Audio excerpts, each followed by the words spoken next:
Welcome back to West Texas View. Welcome back to the West Texas View. I'm Johnny Lou Avery, and my guests today are Terry Brown and Autumn Esparza, and they're with the Commemorative Air Force. And we are in the midst of a series of programs about the Commemorative Air Force because it's so much more than just a name, so much more than just a building, and it's so much more than just the Permian Basin. But I had been talking to them about some of the special events that really bring attention to the Commemorative Air Force. And before the break, we talked about the hops and props, and I didn't know hops was beer. I didn't know I didn't know exactly what all was done at that event. But it sounds like a lot of fun. Do they dress in period costume? They don't. Not at the Wine and Warbirds. They don't. Okay. We do have events though that people do in the attire, and it's wonderful to see that. Well, let's talk about Wine and Warbirds. Well, let's go from April to May to Memorial Day. Okay. Great. Memorial Day is a wonderful event for the entire area. CAF has known for their Memorial Day celebration every year. And last year, we honored 8 of our inductees to the Texas Medal of Honor Memorial, which is housed now in our new George H. and Barbara Bush Commemorative Center. This Memorial Day, we're going to be expanding it a little bit. We're going to have a Memorial Day fly-in and celebration where planes from all over can fly in. People can look at these airplanes, and we'll be honoring 8 more winners of the Texas Medal of Honor. We'll have open cockpit, we'll have lunch. It is just a great day of celebration to honor on that special day. But of course we'll have the traditional flag raising and the flyover at noon. It's a family event to come out so people can honor our fallen soldiers on that special day. Oh, how neat. Well, is this something that is pretty new? Well, Memorial Day. I mean, the Wine and Warbirds is definitely now. That'll be held in November. This will be the first annual ever Wine and Warbirds. We have the beer in the spring, and we're going to have the wine in the fall. And in between, you honor these. That's right. But we throw in an air show too. Somewhere in between. Somewhere between that, we make time for an air show. But you know, which happens to be one of the largest in the world, and one of the best. That's right. Known. But you know, to have all these events are fundraiser.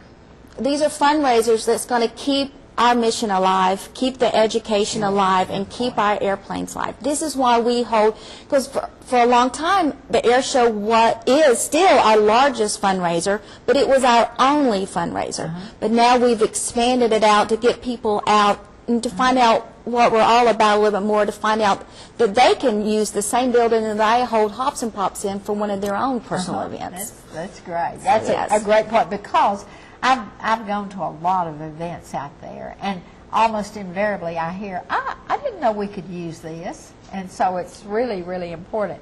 Well, the Memorial Day event, let me remind myself so I can have this information. The Hops and Pops is held in March. April 24th. And then May is the Memorial Day. Correct. And the air show will be October 9th and 10th. And the Wine and Warbirds November 13th. No, okay. And then we have the Valentine's thing February 12th inside the museum this year. So. Okay. And the thing that we need to keep hammering is that you don't have to be a member. You just have to want to have fun and learn about some of these things that are available. But have fun is the key phrase. But tell us a little bit more about renting the facilities. It's very similar to what you and Seymour are talking about. We're a prize out there that a lot of people just do not know about. We have a beautiful brand new building called the George H.W. Barbara Bush Commemorative Center that houses the Texas Medal of Honor Memorial. Inside it has a beautiful O'Brien Hall, a beautiful upper class reception hall that can seat up to 200. Beautifully, we've had so many wedding receptions in that area. It has a patio that overlooks the runway, so at night you have the runway lights in the background, and a lot of people have used that patio for a dance floor. We have a hangar that seats up to 500. We have a pub, which is called Which is great for banquets. Oh, and dinners. banquets. We've also have wedding receptions in there where the bride and groom have left on an airplane at the end of their reception. We have the main hangar, which the symphony uses a lot, and it can hold events up to 1,200 people. We just have so many different, from conference rooms to a beautiful wedding chapel outside our memorial garden that people can use to actually get married in and have the reception. We just have so many different avenues. When someone calls to ask about rental, I try to get them to come out there, because once they get out there, it sells itself, because it is so beautiful and so unique.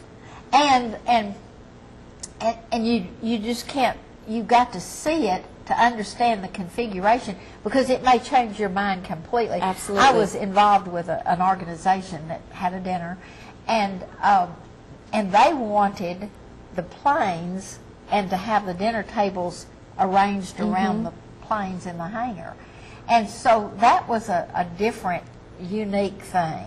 But, so what about catering? Do you have a list of caterers that... We have a list of caterers that we have used. It's not necessary that you use ours, but if you have a caterer that we pretty much allow, as long as we know they're going to come in and do a great job, yes, you're more than welcome. We just have a list of caterers that have been out there before. We've seen what they've done, but they're not necessary that you have to use our caterers, absolutely. And so, where do you have all of the tables and We chairs? do. We have and- tables, chairs that you can rent from us. We have linens. We have centerpieces. We have... My goodness, a turnkey It thing. is. It is. We have... Because it was getting... People would come rent our place, but yet they'd have to get another place to bring in their tables and chairs, and they'd have to pay for the delivery fee. This way, they come in and they know everything is taken care of right there. And the number, and if they have any last-minute ticket sales and say, I need 4 more tables. We're right there, and we have the tables right there on the premise, so it's great. And so they call you for that Yes, kind of ma'am. thing. They do. And for Autumn, they call you for the membership. They call me for membership. Absolutely. She's our membership queen. Well, one of the interesting things about this is that I think a lot of people don't realize, and remember that this program is seen all the way up into New Mexico and down to the Rio Grande. And so a lot of people don't know that they can bring a program from Crane and like have their high school junior senior banquet or something like that. Absolutely. Or a special event. And so, because the group that I had is a Permian Basin group that's headquartered in another town, and so That's one thing we're very lucky about. Our building is in such a location that we're very lucky. Right between Midland and Odessa. Andrews isn't far away. We have that central location, that central spot. all roads lead to That's the right. They do. And one of the things that I love about it is the entrance into the road that comes to the Commemorative Air Force is so beautiful. And then when you get to the facilities are so beautiful. And then when you get in, you've got almost all new things, tables and chairs and Yes, so on. ma'am. Well, we're going to have to take a break right now, but we'll be back in just a minute and continue this conversation. I am so pleased to have Terry and Autumn here to talk about all of the things that this Commemorative Air Force has to offer. We'll see you in just a minute. Stay tuned. West Texas View will be right back.